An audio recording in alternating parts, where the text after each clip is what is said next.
आज एक बहुभक्षी कीट के बारे में बात करेंगे यानी पॉलीफेगस इंसेक्ट जो जिसका आतंक आजकल बहुत तेजी से चल रहा है। कौन सा इंसेक्ट है वो है लोकस्ट यानी टिड्डी। हमेशा झुंड में ही आक्रमण करती है ये। भारत में 3 जातियां मिलती हैं इसकी।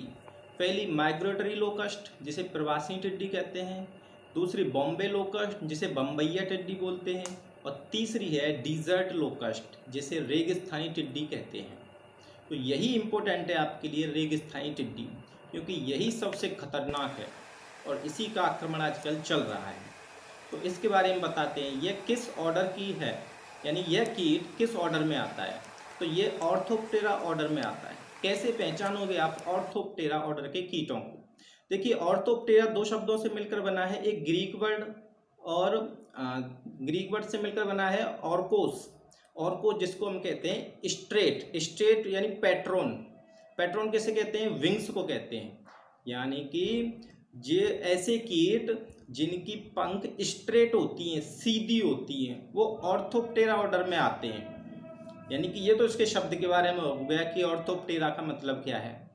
और किस प्रकार के ये कीट पहचान में आते हैं, यानी मध्यम से बड़े आकार वाले कीट ऑर्थोप्टेरा में आते हैं। मुखांग इनके काटने और चबाने वाले होते हैं, पूर्ण विकसित होते हैं। इसके अलावा इसकी जो एंटीनी है वो फिलीफॉर्म प्रकार की यानी धागाकार है। और क्या है, पंख सीधे 2 जोड़ी होते हैं, अगली जोड़ी थोड़े सकरे होते हैं, कुछ मोटे होते हैं। तो इस प्रकार की इसमें अवस्थाएं या इस प्रकार के इसमें मॉडिफिकेशंस पाए जाते हैं। एक जोड़ी संयुक्त नेत्र और 2-3 इसके उपनेत्र भी पाए जाते हैं। इसके अलावा कुछ कीटों के पंख या तो होते नहीं हैं, अति छोटे होते हैं। इस दशा को हम ब्रैकिक्टस बोलते हैं। तो इस प्रकार के जो कीटों की जो विशेषताएं पाई जाती हैं वो ऑर्थोप्टेरा ऑर्डर के अंतर्गत ऐसे कीट आते हैं। चलिए अब बात करते हैं इसकी फैमिली की, किस फैमिली से आता है। तो टिड्डी जो कीट है वो एक्रिडी फैमिली से आता है। किस किस पौधे को खाता है? क्योंकि मैंने पहले ही बताया था ये बहुभक्षी कीट है, यानी कि हर प्रकार के पौधे को ये खाता है। इसके अलावा ये कुछ ऐसे भी पौधे हैं जिनको नहीं खाता है। तो ये सर्वभक्षी कीट है, ये तो आपको पता है। ये हर श्रेणी के पौधों को खाता है, यानी कि किसी भी पौधे को नुकसान कर सकता है। ये किस किस को नहीं खाता है? तो आप देखिए स्लाइड में, स्लाइड चल रही है। आम, नीम, जामुन और शीशम, इन पौधों को ये नहीं खाता है, यानी कि इसको ये इसके अंदर इसके खाद्य श्रृंखला में ये नहीं आते हैं। अब बात करते हैं क्षति और महत्व की, यानी किस प्रकार से क्षति करता है, कब से क्षति करना स्टार्ट हुआ है। जो सरकार के पास जो डाटा है, लेकिन डाटा 1812 तक के हैं। तो इसके अलावा इसमें क्या होता है कि भारतवर्ष में इसके प्रकोप को बहुत महत्व दिया जाता है, क्योंकि जब जब इसका आक्रमण हुआ है तब तब देश में एक बड़ा अकाल पड़ा है। सन 1812 से लेकर अब तक 15 बार इसका प्रकोप हो चुका है।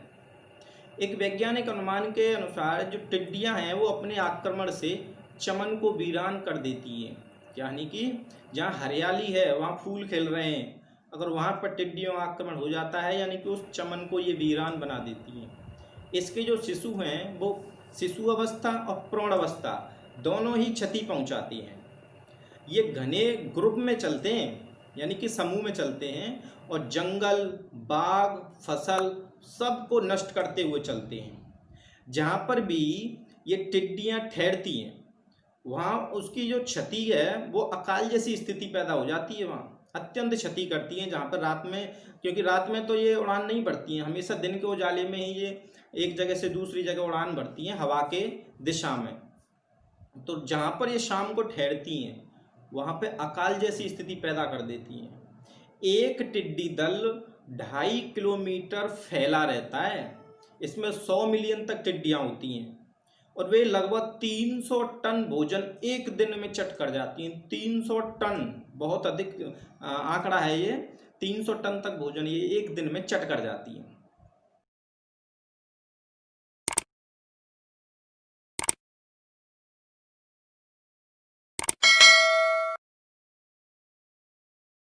अब बात करते हैं इसके जीवन इतिहास की।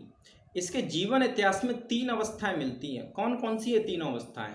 अंडा, शिशु और प्रौढ़, यानी कि एग, निम्फ और एडल्ट, तीन अवस्थाएं होती हैं। यानी कि ये इनकम्प्लीट लाइफ साइकिल है।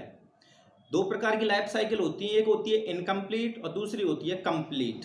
कंप्लीट लाइफ साइकिल में 4 अवस्थाएं पाई जाती हैं और इनकम्प्लीट में 3 अवस्थाएं होती हैं। तो 3 अवस्थाएं हो गई, अंडा, शिशु और प्रौढ़। चौथी जो अवस्था होती है वो है एक तरह से प्यूपा।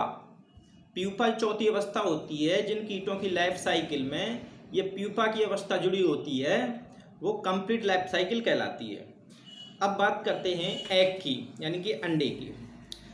जो टिड्डी है वो 50 से लेकर 150 तक अंडे जो है समूह में और गड्ढों में देती है। जो मादा जो टिड्डी है वो बालू में 8 से 15 सेंटीमीटर गहरा 8 से 15 सेंटीमीटर गहरा गड्ढा स्वयं बनाती है। पीछे का जो हिस्सा होता है ना उधर, उससे बनाती है ये। तो उसको गाड़ देती है उसमें बलुई मृदा में, हल्की बलुई होती है जिसमें नमी होती है। तो उस गड्ढे स्वयं बनाती है। अंडे देने के पश्चात मादा क्या करती है, उसमें एक झागदार द्रव निकालती है जो कि अंडों के ऊपर एक कठोर परत बनाता है। प्रत्येक अंडा चावल के दाने के समान पीले रंग का, यानी 7 से 8 mm लंबा होता है, जो कि 4 सप्ताह में पककर फूटता है।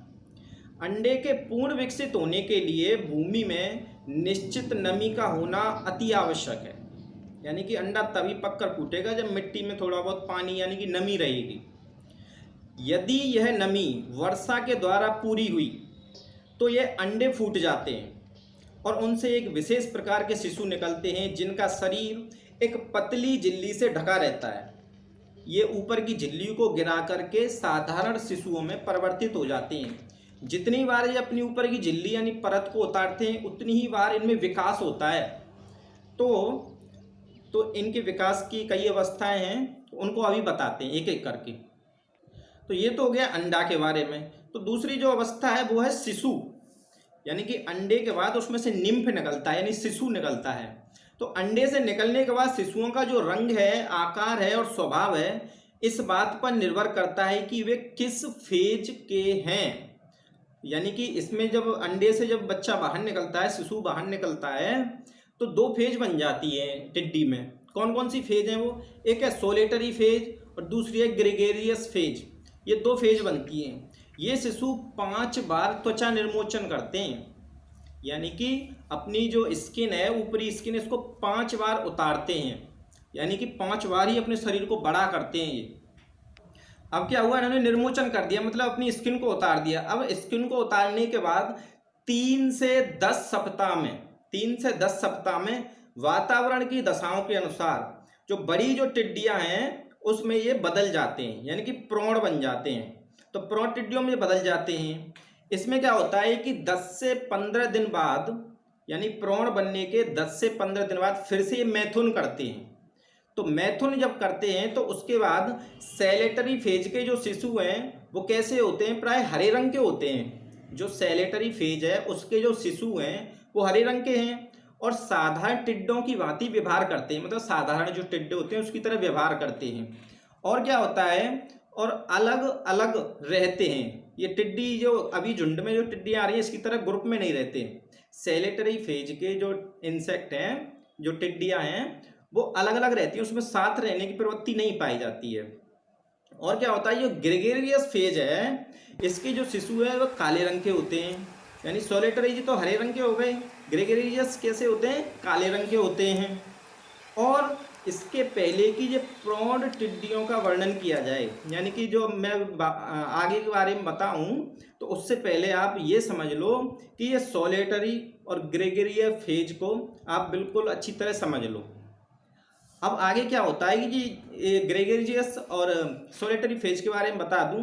रेगिस्तानी टिड्डी के चक्कर में 2 स्पष्ट अवस्थाएं हैं। जिस समय इसकी संख्या घटाव की ओर होती है, मतलब कम हो रही होती है, बढ़ नहीं रही होती, कम हो रही होती है, तो सोलेटरी फेज होती है। जब प्रकोप होता है, यानी कि इस समय जैसा चल रहा है, जब प्रकोप होता है तो ग्रेगेरियस फेज होती है। एक अवस्था से दूसरी अवस्था में बदलना ट्रांजिन्स फेज कहलाती है।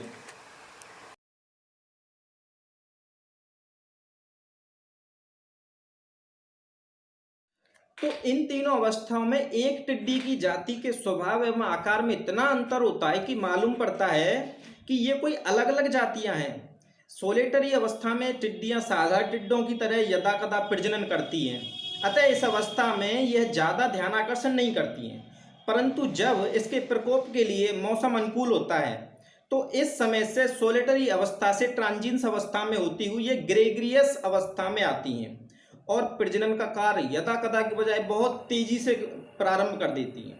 तो इसके जो शिशु हैं, जो साधारण टिड्डों की तरह रहते थे, समूह में रहने लगते हैं, ग्रुप बना लेते हैं एवं प्रजनन करते हुए लंबी दूरी तय करते हैं। स्वभाव में इस प्रकार के परिवर्तन होने के साथ साथ इसके आकार, रंग और कार्य में भी परिवर्तन हो जाता है। ये जो रेगिस्तानी टिड्डी है, इसकी जो सॉलिटरी फेज से ग्रेगरियस फेज में बदलने का जो कारण है, एक वैज्ञानिक ने बताया था, इसका कारण है बायोटिक थ्योरी यानी जैविक सिद्धांत। तो ये क्या होता है, जो प्राकृतिक जीव संतुलन पर आधारित है, उनके अनुसार जब किन्हीं वर्षों में टिड्डी दल का आक्रमण होता है तो प्राय जलवायु संबंधी कारक भी संतुलित होते हैं। तो फलस्वरूप शायद टिड्डियों के जो प्राकृतिक शत्रु हैं उनकी संख्या कम हो गई है, यानी कि जो टिड्डियों को खाते हैं जो पक्षी, उनकी संख्या कम हो गई है, इसलिए टिड्डियों की संख्या इतनी अधिक बढ़ रही है। तो प्राकृतिक शत्रु टिड्डियों की संख्या को रेगिस्तानी भागों में स्थिर और संतुलन रखने में सहायक होते हैं। तो इनमें पक्षी आदि प्रमुख हैं। तो इस प्रकार के जो पोषक एवं पोष्य हैं, असंतुलित टिड्डियों की संख्या बढ़ाने में जो सहायक होते हैं तथा टिड्डियों के प्रजनन क्षेत्र में प्राकृतिक जैविक प्रतिरोध करते हैं या उसको कम अथवा समाप्त हो जाता है बिल्कुल वो। तो फलस्वरूप क्या होता है कि जो टिड्डी दल है वो उत्पन्न होने लगते हैं। प्रतिकूल मौसम परिवर्तन तथा जलवायु के कारण भी भीषण गर्मी, कम नमी रेगिस्तानी टिड्डियों को स्थान परिवर्तन को विवश कर देती है। मतलब कि जहाँ पर जो रेगिस्तान है वहाँ पर बहुत ज़्यादा गर्मी पड़ रही है और बारिश नहीं हो रही है, तो वहाँ से जो टिड्डियाँ हैं वो उन क्षेत्रों में जा रही हैं जहाँ पर अच्छी बारिश हो रही है, नमी की मात्रा अधिक है। तो टिड्डियों का जो जीवन चक्र है उसमें एक विशेष बात यह है कि ये मौसम के अनुसार आगे और पीछे बढ़ती रहती है। वर्षा ऋतु में टिड्डियाँ पाकिस्तान तथा भारत में प्रजनन करती हैं, यानी जब वर्षा होती है तो अपने यहाँ भारत में और अपने पड़ोसी पाकिस्तान में प्रजनन करती हैं। तो इनसे जो उत्पन्न होते हैं, जो दल उत्पन्न होता है वो सितंबर में ईरान और अरब की ओर चला जाता है, यानी कि अरब की ओर, अरब देशों की तरफ, अफ्रीका की तरफ। यहाँ से जो वर्षा ऋतु में जो बच्चे पैदा होंगे, जो अंडों से निकलेंगे निम्फ, तो वो क्या करते हैं, पाकिस्तान से होते हुए ईरान अरब की तरफ चले जाएंगे।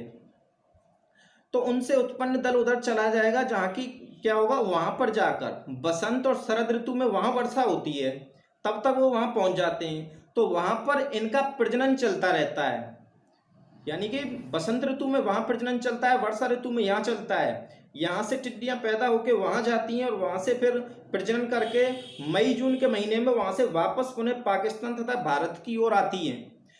तो भारत में आके पंजाब, उत्तर प्रदेश, बिहार, बंगाल तक पहुँच जाती हैं। इनकी गति हमेशा ग्रुप में होती है, समूह में होती है तथा दल काफ़ी बड़ा होता है। जहाँ से यह गुजरता है अंधेरा सा छा जाता है, इतनी अधिक होती हैं।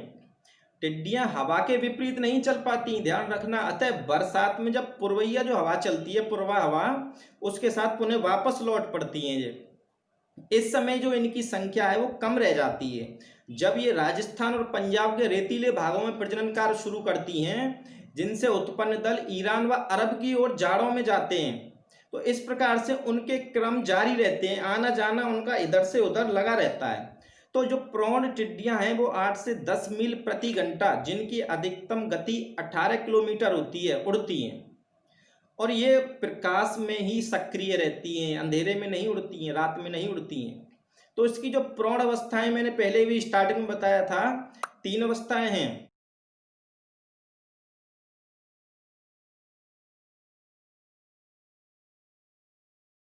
तो पहली अवस्था तो मुंबई या टिड्डी, बॉम्बे लोकस्ट बताया था। तो यह कहाँ पर होती है, भारत में होती है, श्रीलंका में होती है और मलाया में पाई जाती है। इन 3 जगह पर यह सामान्यतः पाई जाती है। ये दल नहीं बनाती है बल्कि फुटकर ही रहती है, फुटकर ही मिलते हैं ये। इसके पीछे का जो पंख है वो गुलाबी होते हैं और आँखों की जो पहचान बताऊँ, 8 धारियाँ होती हैं, 8 धारियाँ होती हैं आँखों में। इसके जो प्रौढ़ हैं, एडल्ट हैं, वो अक्टूबर से जुलाई तक सुषुप्तावस्था में रहते हैं और वर्ष में एक ही पीढ़ी मिलती है इसकी। भारत में ये मुंबई, गुजरात और तमिलनाडु में मिलते हैं। दूसरे प्रकार की जो टिड्डी है वो प्रवासी टिड्डी बताई थी, माइग्रेटरी लोकस्ट। इसके जो पिछले पंख हैं पीले होते हैं और उनकी आंखों में कोई धारियां नहीं होती हैं। ये टिड्डियां गर्मियों में पाकिस्तान से आती हैं, जो गुजरात और राजस्थान में मिलती हैं। आजकल इस पर नियंत्रण पा लिया गया है तथा ये अब कहीं कहीं पर भी दृष्टिगोचर होती है, मतलब कहीं कहीं पर दिखाई देती है, वरना दिखती नहीं है ये। तीसरे प्रकार की बड़ी खतरनाक है रेगिस्तानी टिड्डी, डिजर्ट लोकस्ट, जिसका आजकल आक्रमण चल रहा है। डिजर्ट लोकस्ट, इसका रंग चमकीला पीला, सिर मजबूत उठा हुआ होता है। इसकी आंखों में 6 से 7 धारियां होती हैं। इस टिड्डी के पैर शक्तिशाली होते हैं और पिछले पैरों का जो अंतिम भाग है विशेष पीले रंग का होता है। यह सबसे अधिक खतरनाक टिड्डी है। अब बात करते हैं इसके नियंत्रण की। तो सर्वप्रथम यह आवश्यक है कि टिड्डियों के संभावित प्रकोप को ज्ञात करके उसे उसी स्थान पर सबको बता दिया जाए ताकि सुरक्षात्मक तरीके अपनाए जा सकें। इसके लिए आवश्यक है कि अंतर्राष्ट्रीय संगठन हो जो उसके प्रकोप की समय समय पर सूचना देता रहे। भारत में लोकस्ट वार्निंग ऑर्गेनाइजेशन सन 1939 से कार्य कर रहा है, परंतु इसका संबंध दूसरे देशों की सीमाओं से है, अतः अन्य देशों से सहयोग आवश्यक है। जहां तक हो सके इसके प्रजनन को कम करना चाहिए। इसके लिए जहां अंडे दिए जाते हैं वहां पर खुदाई आदि करके इसको नष्ट कर देना चाहिए। इसके पश्चात शिशु बन जाने के बाद भी इसको नष्ट किया जा सकता है। इसके रास्ते में खाइयाँ खोद देते हैं, उसमें ये गिर जाने के कारण नष्ट किए जा सकते हैं, क्योंकि ये निम्फ छोटे छोटे होते हैं जो उड़ नहीं पाते हैं, केवल कूद सकते हैं, तो खाइयों से बाहर नहीं निकल पाते हैं। जैसे ही उसमें गिर जाएंगे तो इसको हम मार सकते हैं। इसके अलावा इसके रास्ते में जहरीला चारा यानी पॉइजन वेट फैला देते हैं, जिसको खाकर ये मर जाती है। जहरीले चारे में भी गेहूं की भूसी, गामा BSC चूर्ण और सीरा मिला होता है। गेहूं की भूसी 95% होती है, 5% BSC पाउडर होता है और थोड़ा सा सीरा मिला होता है। और क्या, यदि फसलों पर 0.1% नीम के बीजों के पाउडर को घोल बनाकर छिड़का जाए, क्योंकि नीम को तो ये खाती नहीं है, तो उसके नीम के जो बीज हैं उसके बीजों का पाउडर उसको घोल बनाकर छिड़का जाए तो लगभग 3 सप्ताह तक फसल इसके प्रकोप से सुरक्षित रहेगी। अगर केमिकल स्प्रे की बात करें, केमिकल कुछ दवाओं की, तो क्लोरोपाइरीफॉस BCC 1200 ml दवा 1 हेक्टेयर के लिए पर्याप्त है। और क्लोरोपाइरीफॉस 50 cc में भी आती है, जो कि 480 ml प्रति हेक्टेयर दवा पर्याप्त रहती है। एक मेलाथियान आती है, मेलाथियान केमिकल 50 cc 1850 ml दवा प्रति हेक्टेयर तक छिड़काव कर सकते हैं। इससे टिड्डियों का नियंत्रण हो जाएगा। तो आपको कैसी लगी ये वीडियो कमेंट में अवश्य बताएं।